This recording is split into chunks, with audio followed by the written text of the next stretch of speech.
รักเมื่อยดีบ่เอาแหละช่างว่าแท้คือตัวอย่างฉันเจ้าหน่อยเมื่อว่าลูกเป็นไข่เป็นยังพอดีปูย่าสิให้น้องดาก็ถือว่าให้เศร้าก็แล้วสิเมื่อเนาะคืออยากเมื่อเป็นได้คือว่าอยากเมื่อดูนี่ปวดสมองโพดปวดสมองเรื่องไหนเอ้ยฮะมันมีหลายเรื่องอยู่ว่าออกมาเราเป็นยังระบายออกมาสู่กันทางอยู่คิดได้สบายยังมีหลังไม้อีกได้เลยนี่ยังมีหลังไม้อีกพ่อนี่มันก็เงียบอยู่แหละเนาะอยู่สิก็เงียบอยู่มันก็บ่ได้แบบว่านั่นบ่ได้ติคือบ่ได้วุ่นวายปานใดเนาะคือบ่ได้วุ่นวายปานใดนะเฮาอยู่สิก็เงียบแท้น้ำตุ๊กเกือบวุ่นวายเอาแล้วช่างว่าอย่างทุกนี่เนาะน้องว่าวุ่นวายอยู่บ่นี่ว่าแน่เนาะอย่างไรบ่จิตมีความคิดเห็นในใดอยู่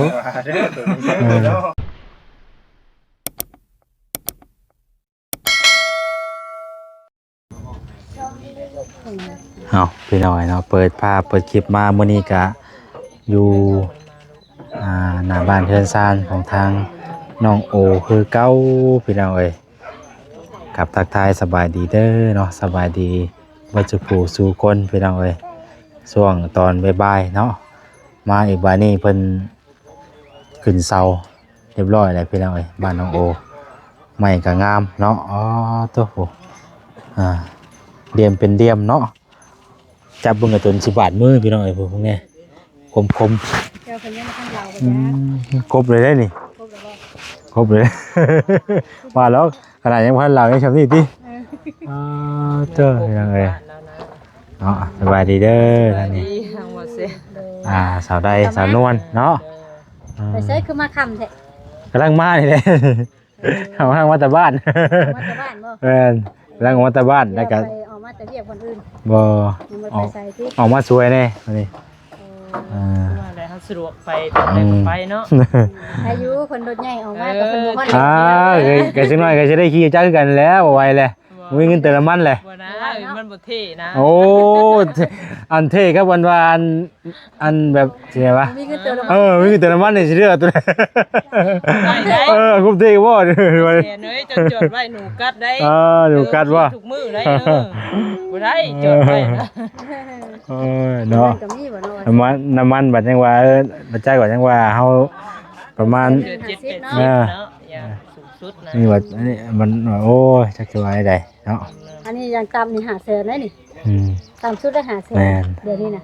500,000ก็ได้แต่เท่าไหร่ไปแต่นั้นเดียวไปได้ใกล้ๆไกลไปลายก็บ่ได้ไกลลายก็บ่ได้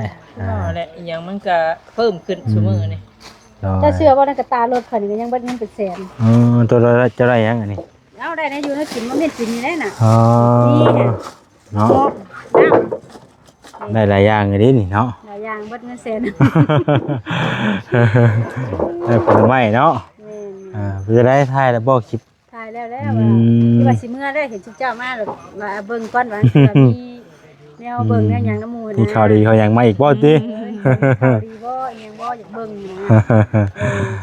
โดยไปซะเนาะเดี๋ยว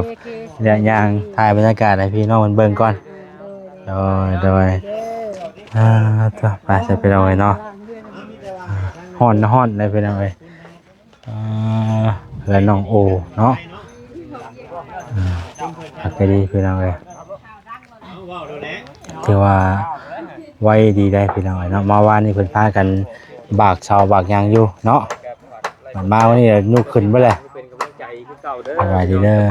มาดอกข่อยกำลังมาฮอดจะจบคลิปแล้วนี่เนาะเนาะแล้วเราสิย่างเข้าไปทางนี้จบคลิปแล้ว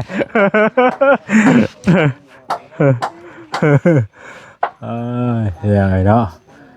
ถือว่างามเพื่อสิกว้างอยู่ได้พี่น้องเนาะเฮือนโอนี่สอนตะไม้เพิ่นนั่นแหละเนาะงามคักก็ดีสร้างเพิ่นไปกบอยู่ไสอันนี้เนาะคือกบอยู่เฮือนแล้วก็แกเอาพี่บ่บ่เห็นยอมเห็นอาม่าเลยคือว่าแล้วอ่ะนะเพิ่นกบอยู่เฮือนเลยโตงามอีหลีพี่น้องเอ้ย เส้นแต่ละเส้นเนาะสลุกสลอยอยู่บายดีน้องโอตัวรอเท่มื้อนี่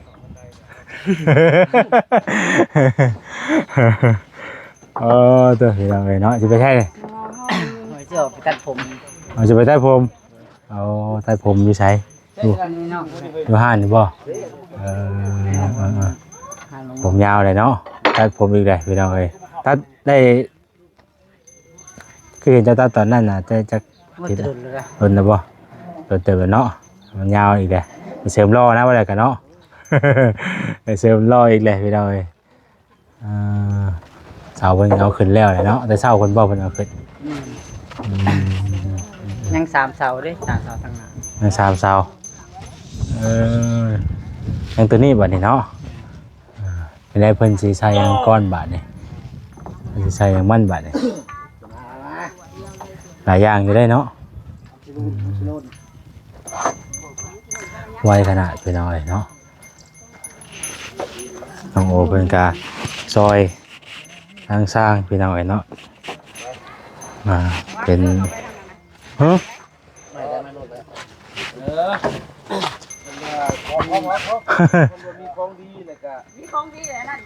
บ่เหลือบ่ได้ยังบ่ได้ยัง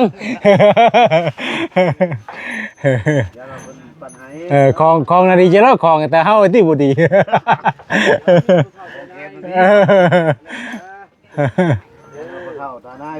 โอ้ยบ่มี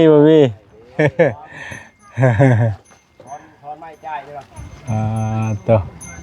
ทางซ้ายมันก็ขึ้นเลยพี่น้องเนาะขึ้นเสาอะไรบาทนี่เนาะตัวพี่น้องเรือน้องโอคากินี้งามไปดีเนาะว่าตั้งสมตั้งเสาขึ้นครับมันใส่ไม้ประกอบไม้เข้าอะไรพี่น้องเลยเอายากินคนเดียวเนาะไข่ขึ้นน้อยบ่นี่แหละนี่ให้โอ้แม่ละจับเลยขึ้นมาแล้วแม่ก็ได้กูเบิ่งกูก็ใช่นะกูจับเสานี่เนี่ยมันไหนเขาบอกนั่นแล้วเอาดิยังเขาจะงานจะให้ขี่จับอ้าวแล้วจังเบิ่งมึงแน่มึงดูดีฮักหันไปแน่เลยที่ฮักหันแล้วเลื่อนลงนี่โอ้วดได้นี่พี่น้องเอ้ยคือว่าเขาขุดเอาให้ละเขามีนะเขาขุดเอาให้เลยก็เอาแล้วดูเสาสี่เหลี่ยมเลยก็ถือว่าปะมันกำลังจับน้ำเทียงพี่น้องเอ้ยเนาะจับน้ำเทียงให้มันตรงดึงบ่ตรงกูนั่งเบิ่งก่อนบัดนี้เว้ย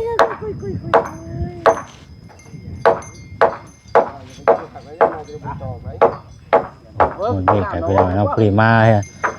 ก้างคันโฮมให้สร้างเนาะ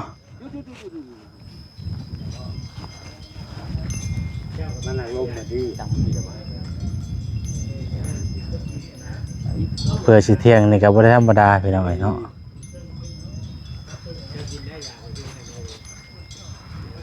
ไปอีกทีนะอยู่ไปไหนอยู่ไปไหนอยู่ไปไหนอยู่ไปอยู่ไปอยู่พูด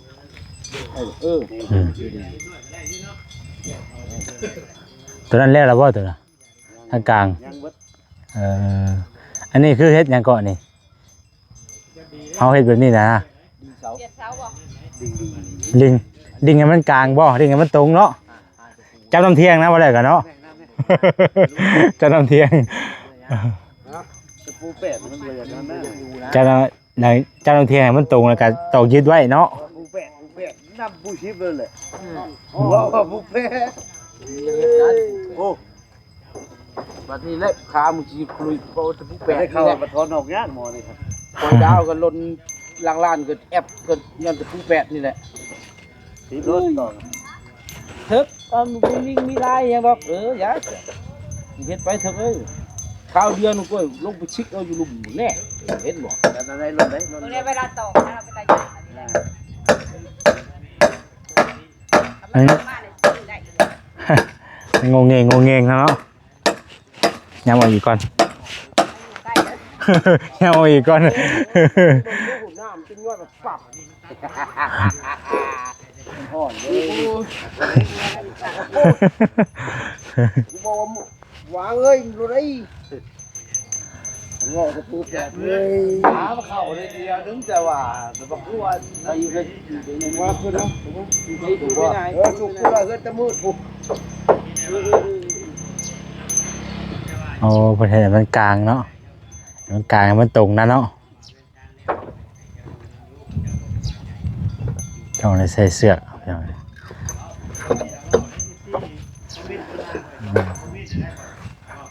เนาะไปเบิ่งทางนั้นก่อนมาเพียงบอกอย่างนี้พี่น้องเลยสบายดีเด้อทางนี้เด้อโดยกำลังมางามไปนี้คือน้องโอเนาะหลังบักใหญ่พี่น้องเลยเบิ่งมาทางนี้ก่อนมาทางเคยไปตู้แก้วก่อนบัดนี้เคยไปตู้แก้วคนตั้งแก้วในดีดอเนาะต้อง บ่เห็นแน่แบบนั้นเนาะ กำลังเดือดบ่นะ เม่นมาแล้วน้องตุ๊กรักเลย เดือดอย่างเด้บาดนี้ฮะ ตุ๊กเอ้ยปากว่าสิรักมือเลยเนี่ย น้องตุ๊กสิรักเมื่อบาดนี้งานเข้าแล้วบาดนี้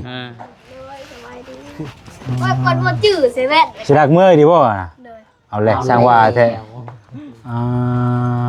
คือตัวอย่างฉัน เจ้าหน่อยเมื่อว่าลูกเป็นไข่เป็นหยังพอดีปูย่าสิให้น้องดาก็ถือว่า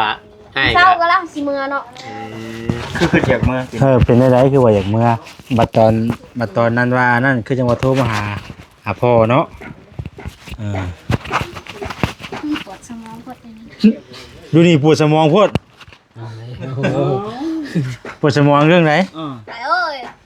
ฮะ มันมีหลายเรื่องอยู่ ว่าออกมาเราเป็นหยัง ต้องระบายออกมาสู่กันทางอยู่ จะคิดว่ามันสิสบาย ยังมีหลังไม้อีกใดเลย ยั นี่ งมีแรงไหมอีกพ่อเนี่ย เอาแล้ว เอาแล้ว นี่ มีความลับอยู่แล้ว หลับ อยู่นี่เนี่ยปวดหัว จังน้อยน้องทุกตัวคนละเศร้าเด้อ อ่านนะ เอาก้อนเอากับหลังไหมก็เอาแต่สิให้เอากันโอ้สร้างว่าแท้บ้านนี่เนาะ ต้องเว้าหยังกันหลายจังหน่อยมันสิ อืม เงียบ ใหญ่ เงา เนาะ สิเป็นเรื่องใหญ่อยู่ไปยังไง มันเด็ดได้มอนี่ อยู่ไปอยู่มากับปวดหัวบ้านนี่ คน เนาะ ตกจาก ปกติตั้งแต่นั่นนี่เคยเนาะน้องนี่เคยเป็นไข้จักเทื่ออยู่เป็นเคยเป็นอยู่บ่ เคยเป็นเจ็บปวด ไผเอาไปหาหมอตอนนี้ไปพาไป ปลูกกับยา ส่วนนายเพิ่นพาไปห้องหมอได้ห้องหมอบอกคือว่าอนามัย พวกหมอ ห้องหมอเมืองนั่นเพิ่นเลยเนาะ เรา อืม ก็ไม่เสียหลายนะ อืม เสียแสนปลาย โอ้เพราะว่าเขามีเก็บทั่วแล้วตอนนั้นเพิ่นเอาซื้อน้ำทุกไปขึ้นพุ่นได้เนาะน้ำปูเพิ่นเนาะ เฮ้ยเราว่าเขา อยู่ในรถยัง โอ้โหครัวมันเป็นตัวเชียร์ยังไร ทำท่าให้กันเลยให้เครื่องนึงเนาะ อยู่ในรถ แต่ว่าถามว่าคือเขาไปต่างเมืองกะเขาบ่มีชื่อในจำนูตัวเลขนี่ก็คือว่าจำนูพอจอยนี่น้องทุกนี่บ่มีชื่อคำว่าอยากเอาไปนี่ก็ต้องได้ไปเล่นชื่อเขาคือน้องเตมื้อนี้ไปน้องละไปเอาลูกกูไปลูกไปเห็นนี่ได้จ้ะลูกโบเอากับโบอยู่ได้บุกคือแม่ได้ โบอยู่ เนาะ ให้ข่าวไปยังแทนฮะให้ข่าวไปยังกันบัด ไม่ไปนี่นะ ฮะไปรอเลยอ๋อ เบิดเลยเนาะ เชื่อกัน ผมใหญ่1วัน เป็นเติร์ดเนาะบัดนี่คัก มาดี โอ้ให้ตั้งแต่ไปยังเอ้า บ่ได้เห็นเพิ่นสิเศร้าเหมือนกัน ตื่นเช้ามาบ่เห็นเลยเอ้าสร้างว่าแต่บางแอนบนบ่ได้พาไปทางใดบ่แต่ว่าบางแอนเพิ่นมีนัดมีหยังไป จักเด็กน้องก็บ่ฮู้ ไปห้องหมอบ่ได้ว่าไงปกติแล้วปกติเพิ่นก็บอกแล้วว่า นั่นมื้อนี้ติ คืนนี้เป็นก่อนเลยนะ นั่งอยู่เตียงพุ่นน้อง ถามโอ้ก็ได้ เอาลงกันก่อนจังหน่อยเนาะ มันก็จะไม่นั่งเล่นกระตัดผมเลยว่ะ ไปตัดผมเจ้าบ่ มันนั่นก่อนสักหน่อยก็ได้มัน แดดอยู่ ยังร้อนแดดอยู่ เพิ่นสิไปเสิร์ฟรอ สิไปแปลงร่างว่าซั่น เป็ ซะ นร่างเป็นโสม โอ้เขามีวิตาเรียนให้มาคำตั้นให้กันแล้ว โอ้สั่งแต่ผมเลย โอ้ นี่ก็แม่นได้อะ เลือกเอาแล้วอย่าไปได้ เอาแบบไหน เอาพูละข้างเลยพูละข้าง ฉันมันไผสิเกตเซอร์นี่ ให้ประเทศ เป็นไรอยากลองสิมือตัดผมสามัคคีเนี่ย อืม สบายดีมีบ่มีตัด แบตเตอรี่ยน แบตเตอรี่ แบตเตอรี่ยนที่เพื่อนมาแบตเตอรี่ยนน่ะ บ้านเฮาเขาเอิ้นว่า ตังเดือก งลือ ตรงกงเตอร์ กงเตอร์กงเตอร์ไม่บ้านกงลือ เอาไม่รู้ ไอ้อยู่ห้องนี่บ่อยู่เฮือนนี่เพิ่นน่ะของน้องๆเพิ่นน่ะ ใช่ แต่ จับเด้อ ตรงเตะบ่อยู่ โอ้ย หรือว่าเพิ่นอยู่เฮือนแหละมันบุญวายหลายเลยหนีออกไปอยู่ข้างนอก จับ พักผ่อนพักกายไปจัก เข้าใจบ่ หรือว่าน้องเตหนีออกไปอยู่ข้างนอกแล้วบ่เนาะ อ๋อนี่คือโคคันเราไปซื่อเนาะขนาดน้องตุ๊กว่าอยู่ดีปวดหัวว่าซั่น มันคือเป็นอย่างหามัน เออ อยู่ดิมันจะรักเมื่อ มันเกิดหยังขึ้นจ้ะบัดนี้เนาะ ยังขึ้นวันเนาะ อืมพี่น้องโยคิดไปอย่างหลายอย่างหลายแนวแล้วของแนว มันมีแนวให้คิดได้เนาะมีแนวให้คิดให้ สวัสดี มันก็คิดไปแล้วต่างๆนานาแล้วเนาะเอาก็ได้ สวัสดี สบายดี โดย เนี่ยเรานั่งอยู่เฉยๆคือจะว่าเราเขินกล้องมาจักนี่บ่ ไปพุดออกเนาะ แปลว่าอะไร จ้า แม่นบ่โนฮะ แม่เอา เนี่ยเคยกล้องมาจักนี่ว้ายเชาเขิน เอามาบ้านนี่อยู่กับต้อง โยกข่อยก็ไม่ข่อยกันสิคือเขินที่กันแล้วข่อยได้ เชิญบ่ โว้เนาะผู้นี่ สลับไปที่ ปื้ยไปเลย คนดังน้องก็ต้องนี่นี่นะ เอามีอย่างถามน้องเพิ่นก็ถามได้ตามซอยกันได้เนาะไม่ว่าก็ได้เนาะนะ อย่าว่ามันงับกันเนาะ เอาเปลี่ยนกันถามบ่เรื่องถามยุดเลยก็เรื่องถามต่ออ่า มีอย่างกระทาเบิ้น ทางเสียงมันมาหา แม่เป็น จักเพิ่นว่านี่แหละเพิ่นเด้อเพิ่นเลยเนาะ เอาเตียงมา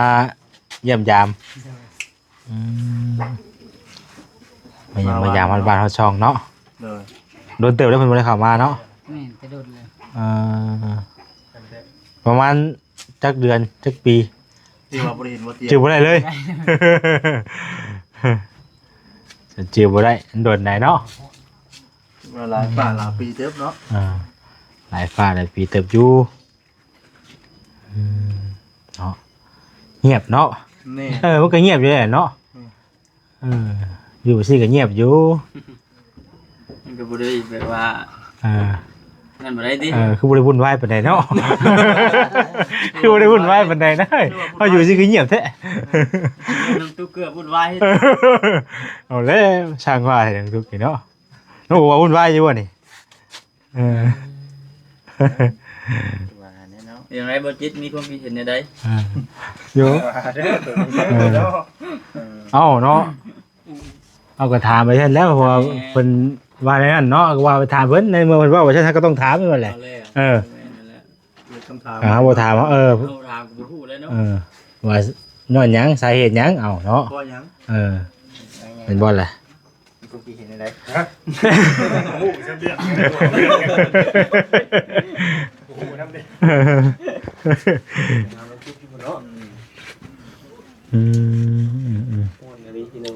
อันนี้ยังชานี่มนุษย์ครัวบ่นี่ มันไปพักห้องน้ำเตะบ้างที่แป๊ะพูดไปอย่าง ในคำห้องคอขึ้นสำมนุษย์ครัว แกยังมึงจะมีบ่ ในห้องคอยังเป็นใบที่ว่ายังอยู่ยังบ่เป็นใบแท้ในห้องคออ่า คอห้องคอ ห้องคอเฮาสิเฮ็ดไว้ให้มนุษย์ครัวไหมเนาะ มูลข่าวเลยบ่เอาเที่ยงกินเลยดิกินกับเที่ยง มันก็พุ่น กินกับปุ้น แหมพ่อนกับพักพรสร้างคนเฮ็ดอยู่เด้ตัวที่มันสำคัญ ตามคนนั้นเนาะ แม่เนาะตัวที่มัน มันไม่ยังต้องกับเพิ่นนั่นแหละ ตัวที่มันน่ะ ฮอดมาบางแสน ฮ้อนโอ้ยมันนี่บ่เย็นเลยเนาะ แมน อะไรเฮือนเสาเทืองมาอยู่ตารางนี่บ่เย็นเนาะ เย็นเลย คักๆลมมันเข้ามานี่มันก็ผ่านโฮมเข้ามามันก็เย็นบัดนี้ แดดก็แดดสิแดดก็แดดสิบ้าคือห่วง โอ้ยตะแรงพูนเนาะ สิไปล้างหยัง ร่างด้วยบ่วง สิไปล้างถ้วยบวงเออ เพิ่นอุกน้ำเคยบ่วงกองนี่เลยเพิ่นว่า เอื้อยบ่ได้ล้างซอยบ่ รับจ้างบ่ เรือเอื้อยกับพี่อ้ายจ้างบ่ เนาะ บ่ได้ให้เงินบ่ซะอย่าเอาให้เงินเด้อไปซื้อน้ำซื้อในนั่นนี่ให้เงินเนาะ ก่อนเต็มของซ้ำตัวของโอ้ย เออ อุ๊กล่างแล้วนะ อุกแล้วบัดนี้อย่าอุกก็ล้างไป ช่วยกันนั่นแหละเนาะ มีอย่างนี้ช่วยกันนะ เวลากินก็ยังกินนำกัน คนล่างก็ต้องช่วยกัน เข้าสองอย่างผู้ใด สองอย่างเนี่ยใด เอาหนึ่งเขาดิ อ๋อ หนึ่งเขาล่างเธอบ่วงเลย เรือหน้าที่เจ้าน่ะสองอย่าง ชดพัก หดพักอีกเกลือปลาได้สะไผเกลือย าแล้วเกลือ อันนี้คือหน้าที่ของเจ้าบ่ล้างถ้วยบวงเรื่องเขานี่ ไหนเนี่ย เหนื่อยบ่ นั่นเต้ตรีไผ่หวังสั่งหายไผ่อีกหายไผ่มาสั่ง เป็นยังมันคือน้ำติด อ้าวฐานเปียก ทางเปียก อยู่ไปลันติดหายไฟก่อน น้อยให้คิดแนั่นเด้อน้องตุ๊กเด้อลูกเจ้านี่บางทีเอื้อยก็เอาซอยอยู่บ่เอื้อยพี่อ้ายเอาซอยอยู่บ่ลูกเจ้าน่ะ นั่งบริเอาเว้ย แต่ละมื้อเด้ซะ เอาซอย แน่อันนี้เห็นบ่ มันก็ซอยเฮาอยู่เด้เนาะ ก็ซอยกันแบบนั้นแหละ ปวด คนต่างซอยกันเนาะ มื้อนี้ปวดแขน เจ้าช่วยคอยช่วยเจ้าอันเนี้ย เพิ่นบ่อยู่มื้อนี้ ไปใช้มัน ลูกบ่อยู่บ่สบาย ลูกบ่อยู่แล้วก็ใหญ่อะ เอื้อยก็ไปเฮ็ดไปเวียก ไป ไปเวียกเขายังบ่ได้ถามนอกแต่ซะเป็นจังไดแล้วบ่เวียกมื้อนี้ แล้วเราเอามาเลยก่อน เอามาเลยเนาะ จะไปยังไง คือสิง่ายแท้ ใบยังเนาะ ต้องขอกันย่านยิงจักบ่ บ่ว่าสิไปเอาบ่ไปสิไปเอาสื่อเขาสมโนครัว อ๋อ ไปเรื่องลงไปนั่นน่ะ เอาซื้อคำว่าข่าวสำนักครัว เอาสื่อเขาสมโนครัวน้ำพอ โดย